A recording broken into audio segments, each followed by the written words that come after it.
ज्ञानव्यापी मस्जिद वाराणसी में हुआ बवाल बढ़ता जा रहा है। हिंदू मुस्लिम दोनों धर्मों के लोग एकत्रित हो गए। किसी अनहोनी की आशंका के चलते भारी पुलिस बल की तैनाती कर दी गई है। इन दिनों देश के हालात को देखते हुए माहौल खराब ना हो, इसके चलते सुरक्षा के कड़े इंतजाम किए गए हैं। आखिर ऐसा क्यों हो रहा है, दोनों समुदाय क्यों लड़ रहे हैं, इन पर मुद्दों पर चर्चा करने के लिए हमारे साथ लोग मौजूद हैं। आइए जानते हैं उनकी राय।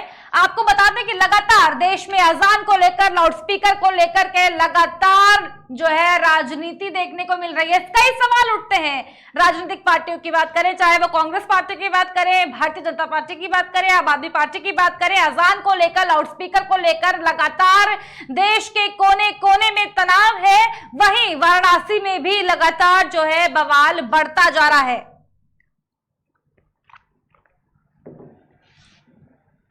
समाजवादी पार्टी से हमारे साथ में तारिक खान जुड़ चुके हैं। मेरी आवाज अब तक पहुंच पा रही है तारिक जी? जी आवाज आ रही है जी, बताइए। आशीष वाजपेयी जी हमारे साथ में भारत रक्षा मंच से इस वक्त जुड़ चुके हैं। मेरी आवाज अब तक पहुंच पा रही है आशीष जी? जी मैम, आवाज ठीक है। सबसे पहला सवाल आपसे आशीष वाजपेयी जी, आखिर देश में अलग अलग कोने से क्यों देश के अलग अलग कोनों की अगर बात की जाए, देश में क्यों तनावपूर्ण स्थिति बनी हुई है? अगर मैं वो बात करूं हिंदू त्योहारों की तो भी तनावपूर्ण स्थिति है। अगर हम मुसलमानों के त्योहारों की बात करें, ईद की, उस दिन भी तनावपूर्ण स्थिति रही। आखिर क्या हो रहा है देश में? दोनों समुदाय के लोग आखिर क्यों लड़ रहे हैं? नहीं, आपके चैनल के दर्शकों को नमस्कार। आपका ऐसा कहना है, मैं ऐसा नहीं मानता हूँ। भारत की जो पहले की जो संस्कृति थी, जो प्रभुता थी, उस पहचान का दौर आया है। उस पहचान को पुनः जिंदा किया जा रहा है, जो कभी किसी कालखंड में कांग्रेस के दौर में या पीछे की सरकारों के दौर में जो इस देश के अंदर अपनी विलुप्त होती संस्कृति को मिटा दिया था। अब वो दौर आया है संस्कृति का उत्थान का, उठाव का दौर है। और लोग उसको अपनी संस्कृति क्योंकि भारत के जो दिन है, हर एक दिन उत्सव के रूप में मनाया जाता है। हमारा हर एक दिन त्योहार के रूप में हर एक दिन आता है। तो उस त्योहार के रूप में जब उत्सव में मनाते हैं, तो अगर कुछ कट्टरपंथी मानसिकता की सोच के लोगों को अगर ऐसा लगता है कि हिंदू लोग अपना जो त्योहार मना रहे हैं उन पे दबाव बना रहे हैं, तो ऐसा उनका सोचना है। न दबाव बनाता है, वो बहुत सौम्य शांत रूप से सभी धर्मों को समावेश करके हिंदू संस्कृति सनातन धर्म को आगे बढ़ाने का काम करता है। यही त्योहार हमारे सीख देते हैं, क्योंकि हिंदू धर्म ही वो धर्म है जिसमें सभी धर्मों का समावेश है। और जो लोग आज ये बात बोल रहे हैं, जो उनका ऐसा कहना है कि पूर्वज हिंदू ही हैं, वो भी बनावटी मुसलमान बने हैं, तो बनावटी लोगों को, नकल की हुई चीजों को स्वाभाविक सी बात है ऐसे विरोध करना, ऐसे आरोप लगाना, क्योंकि गलत है। मुझे लगता है कि किसी कालखंड में जो अपनी हिंदू संस्कृति सनातन है विलुप्त हो गई थी, अब वो दौर आया है, हिंदुवादी सरकार है। और मुझे लगता है कि हर वो संस्कृति जो मिटाई गई किसी कालखंड में अकबर की औलादों या कट्टरपंथी जिहादी सोच की मानसिकता के द्वारा, अब पुनः उसका पुनरुद्धार करने का अवसर आया। मुझे लगता है देश की सरकार, उत्तर प्रदेश की सरकार अपनी संस्कृति हो, चाहे देवस्थान या मंदिर स्थान, को पुनः हर त्योहार उत्सव के रूप में मनाना चाहिए। यही हमारी दुनिया के, विश्व के पटल पे हमारी संस्कृति की पहचान है। इसमें माहौल खराब करने वाली कौन सी बात है? हमारी जन्म उत्सव ही हनुमान जयंती मनाई गई। अगर आप भारत में हनुमान जयंती के रूप में, अगर यात्रा के रूप में अगर हम रैली निकालते हैं, अगर हर्षोल्लास से मनाते हैं, तो क्या पाकिस्तान में मनाएंगे अगर हिंदुस्तान में नहीं मनाएंगे? अगर यहाँ पे कोई पथराव करता है, रायसेन मध्य प्रदेश में क्या हुआ, देश के विभिन्न कोनों में क्या हुआ? हल्ला हो गया ईद के दिन में, क्यों हल्ला हो गया? ईद के दिन क्यों हल्ला हो गया? फिर क्या ईद की क्यों दिन हल्ला हो गया भाई? हमारे राजस्थान में ईद की पूर्व संध्या पर फिर हल्ला क्यों हो गया? और अभी तक लगातार वहां हल्ला हो रहा है, आखिर क्यों चल रहा है राजस्थान?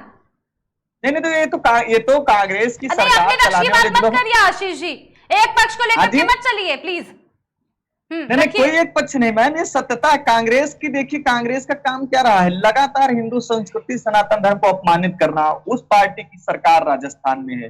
राजस्थान की सरकार सरासर देवी देवताओं और हिंदुओं की आस्था से लगातार खिलवाड़ कर रहा है। इसका खामियाजा यह होगा कि आने वाले छत्तीसगढ़, मध्य प्रदेश, राजस्थान इनका सुपड़ा साफ हो जाएगा। जिसने भी धर्म को अपमानित किया या धर्म का बहिष्कार किया, उसका पतन हो गया।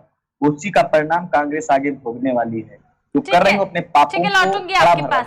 आपको लगता है कि भारतीय जनता पार्टी ने सिर्फ हिंदुओं का जो है बेड़ा उठा रखा है? मैं लौटूंगी आपके पास। तारिक खान जी हमारे साथ में यहाँ पर जुड़े हुए हैं। सवाल यही है कि आखिर देश में ऐसा क्यों हो रहा है, दोनों समुदाय के लोग क्यों लड़ रहे हैं? लगातार आप मेरे डिबेट में भी रहते हैं तारिक जी, क्या कहेंगे इस पर?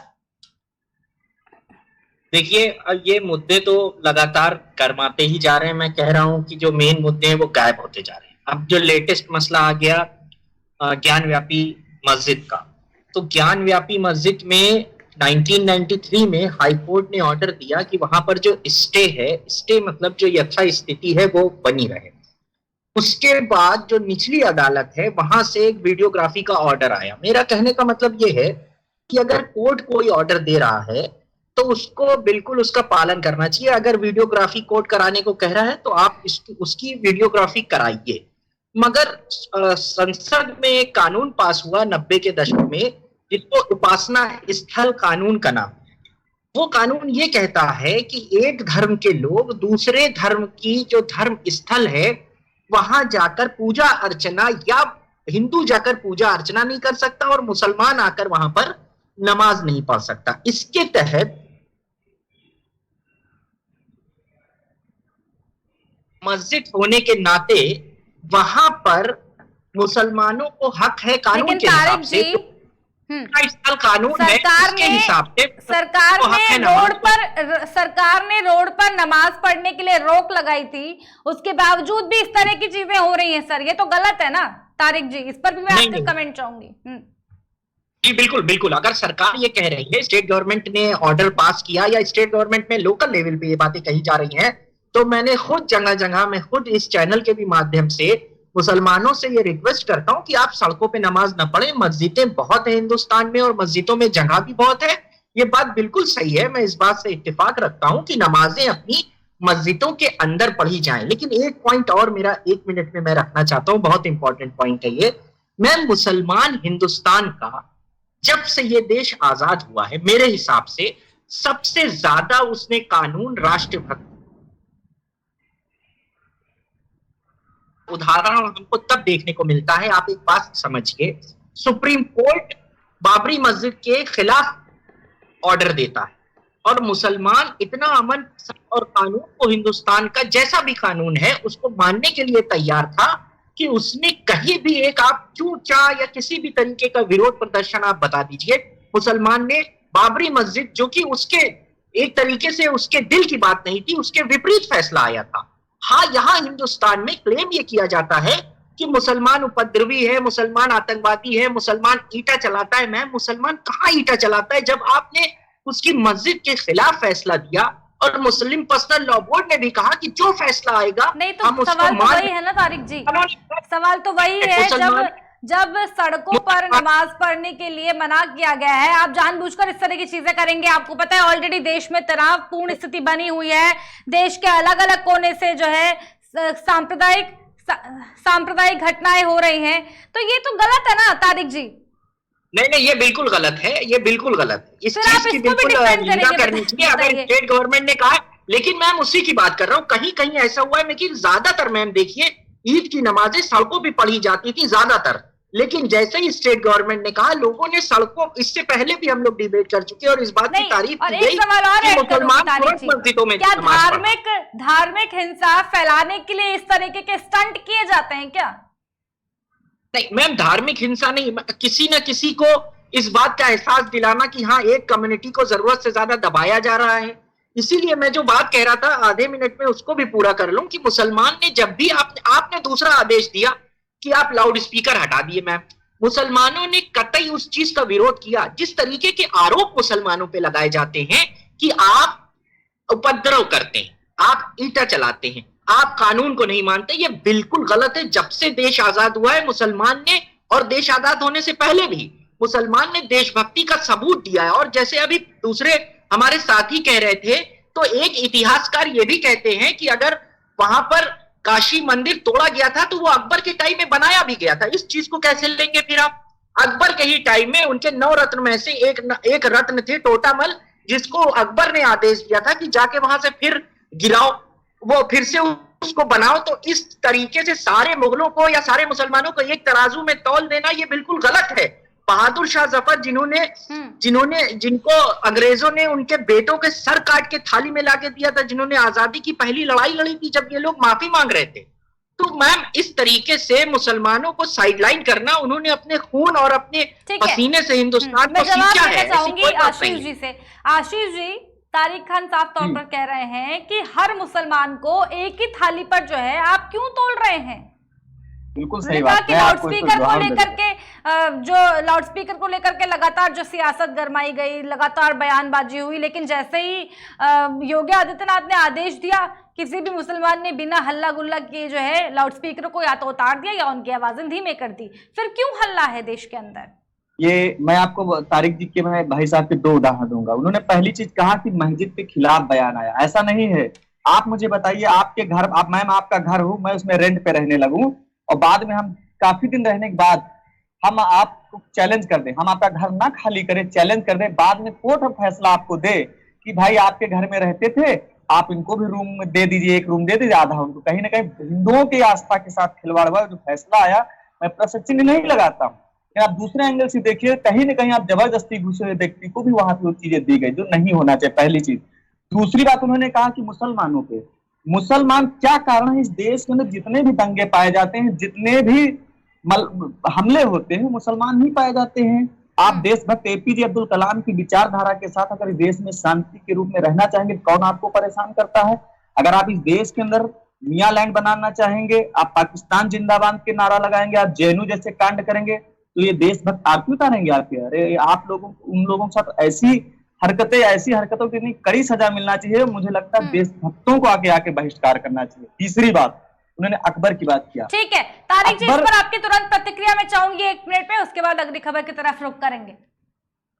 देखिए मैम, जो भी मैं कह रहा हूं कि वो फैसला बार बार सुप्रीम कोर्ट के जितने भी फैसले हैं, कोर्ट के फैसले हैं, सरकार के फैसले हैं, किसी भी तरीके के फैसले हैं, मुसलमान ने कभी उन फैसलों को मानने से मना नहीं किया है। मगर वो ये जरूर कहता है कि हमें कानून का जो लाभ है, जो कानून एक कहता है कि बराबर हम तराजू में तौल के सबको बराबर रखेंगे, जो संविधान कहता है, वो सिर्फ मुसलमान ये कहता है कि उस तराजू को बराबर रखिए, उसको कहीं ऊंचा नीचा न करिए। दूसरी बात, जो ये बात कही जा रही है कि मुसलमान यहाँ पर एपीजे अबुल कलाम बन जाए तो एपीजे अबुल कलाम बन जाता है, बॉल दे दो तो जहीर खान बन जाता है, तो इस तरीके की बात ना करें कि मुसलमान को अलग रख के देखें। हम वतन हैं, हम खुद अब चिल्ला के ये बात कहते हैं कि हम हिंदू मुसलमान हैं, हम हिंदी मुसलमान हैं, हिंदुस्तान में रहने वाले मुसलमान हैं, हमें इस चीज के ऊपर गर्व है। लेकिन एक बात यहाँ पॉइंट समझिए, बार बार मैम आपको आप ही के घर में आपके ऊपर शक किया जाएगा, आपको शक की निगाह से देखा जाएगा, आपको कहा जाएगा कि आप पत्थर चलाते हो, आप पाकिस्तान का सपोर्ट करते हो। तो मैम जो भावनाएं होती हैं मुसलमान की, वो आहत होती हैं, उनको तकलीफ होती है। हजारों लोग उदाहरण, वो हिस्सेदार बनना चाहता है, आप तरक्की नहीं कर पाएंगे उसके हिस्सेदारी के बगैर। वो 20-25 करोड़ है हिंदुस्तान में, उसकी तरक्की के बगैर, उसको साथ लिए बगैर हिंदुस्तान एक कंप्लीट महान देश, जो हम सब की इच्छा है कि वो विश्व में सबसे बड़ा देश बने आने वाले 20-30 सालों में, वो सपना पूरा नहीं हो सकता हमारे बिना। आशीष जी हमारे ही घर पर बार बार हमें ये कहा जाता है कि आप आतंकवादियों से कहीं ना कहीं जुड़े हुए हैं, कहीं ना कहीं बार बार नीचा दिखाया जाता है, तमाम तरीके की चीजें तारिक खान जी ने कही। इस पर आपकी एक छोटी सी प्रतिक्रिया, फिर आगे बढ़ रहे हैं। मैम आप मुझे बताइए, क्या जब इस देश के अंदर आतंकवादी पकड़े जाते थे, पढ़े लिखे मुसलमान क्यों नहीं रोड पे आके कहते इन्हें जिंदा जला देना चाहिए? कभी कहा इन पढ़े लिखे मुसलमानों की उन कट्टरपंथी जिहादी मुसलमानों में मान्यता शून्य है? पहली बात, कभी लोगों ने विरोध करते नहीं देखा होगा। ये इस्लाम से जोड़ते हैं, जितने भी दंगे पाए जाते हैं, कभी इन लोगों ने विरोध आगे करना चाहिए।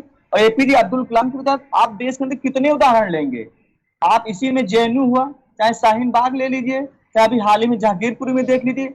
क्या कारण है कि इस देश के अंदर मुसलमान लगातार हिंदुओं पे हमला करता है? अभी आप 25% है ना, जब 25% है तब ये हाल है। जिस दिन 35% आ जाएंगे तो इस देश के अंदर इस्लामीकरण फैला के हिंदुओं के जबरदस्ती धर्म परिवर्तन कराएंगे। पूर्व का इतिहास यही कहता है, इस देश को इस्लामीकरण मियालैंड बनाने के लिए 58 से 57 कंट्रियां काम कर रहे हैं। मैम ये सत्यता है, ये एक छुपी हुई बाहर से फंडिंग होती है और इस देश में लगातार कट्टरपंथी जिहादी काम कर रहे हैं। ठीक है, बहुत धन्यवाद आप दोनों का हमारे साथ इस खास खबर में जुड़ने के लिए। आपको बता दें कि ज्ञानवापी मस्जिद वाराणसी में बवाल लगातार बढ़ता जा रहा है। हिंदू मुस्लिम दोनों धर्मों के लोग एकत्रित हो गए और किसी अनहोनी की आशंका ना हो इसलिए पुलिस बल की तैनाती कर दी गई। लेकिन सवाल वही है कि आखिर दोनों समुदाय के लोग कब तक लड़ते रहेंगे? देश के कोने कोने से जिस तरह की घटनाएं सामने आ रही है, दोनों समुदाय आमने सामने हैं, लड़ाई कहीं ना कहीं कर रहे हैं, आखिर कब तक चलता रहेगा? बहुत बहुत धन्यवाद आप सभी का हमारे साथ इस खास कार्यक्रम में जुड़ने के लिए। खास कार्यक्रम में केवल इतना ही, बने रहिए हमारे साथ, देखते रहिए KKD न्यूज़।